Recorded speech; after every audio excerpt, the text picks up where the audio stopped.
أنا الدكتورة بتاعتك. للأسف الخبر طلع صح. قدامك 48 ساعة. اعمل اللي نفسك فيه.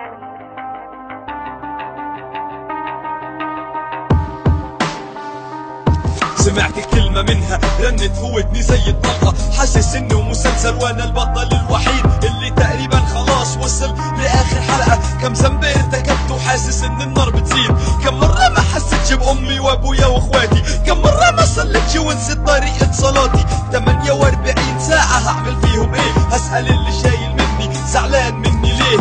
هبوس رجل امي عشان عليا ترضى، هتبرع بكل فلوسي للناس المرضى، هقول لهم اني غلطان لو في يوم صوتي كان عالي، اللي بيجي في بالي يرخص لي حتى لو غالي. ما كنتش عارف ان في يوم ممكن تدور الايام، زودولي عمر شويه واعيش تحت رجلك خدام. ابويا اسف خيبت ظنك فيا، خليتك معايا تقاسي وتشوف ضل القاسيه. حسيت اني ندمان، لقيت الدنيا بتضلم، شايف ملاك موتي من بعيد عمال بيسلم. افتكر ذنوبك وشوف كام ذنب عملته، افتكر كم واحد اذيته، كم واحد قتلته نهشت في لحمه واتكلمت فيه، كم واحد كان طيب وللمخدرات سحبته عشان تتعرف على واحدة مجهودك بذلته، كم حق مش بتاعك بس بالقوة اخدته سلبته. بتسكر لما بتدين، والله ما عملت حاجة انا بريء. ما تحاولش تبعد التهم عنك احسن لك، لانك انت اللي حطيت رجلك في النار بنفسك. شوف هتعمل ايه قولي هتعمل ايه؟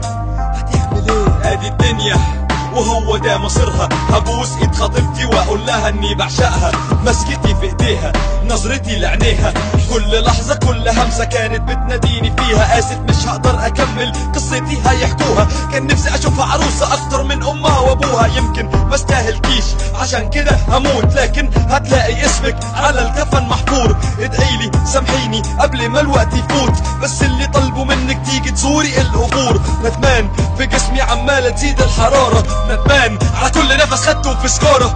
ببنات الناس لعبت شدت رخيت وسبت، ولكن لما عرفت اكيد انا اكتئبت عشان مقصر في حق نفسي وحق ربي. كنت عايش بدماغي وكنت لاغي قلبي، يوم يعدي المهم فيه اشباع الغريزة، المهم اي بنت لو كانت الموناليزا. باقي 3 ساعات ويخلصوا اليومين، ما بقتش عارف رايح فين ولا جاي منين. رحت اقرب جامع قعدت ادعي واصلي، خايف حاسس ان ملاك الموت قرب يوصل لي. باقي 5 دقايق حاسس اني مش سوي، اتصلت بامي قلت لها الو بحبك قوي.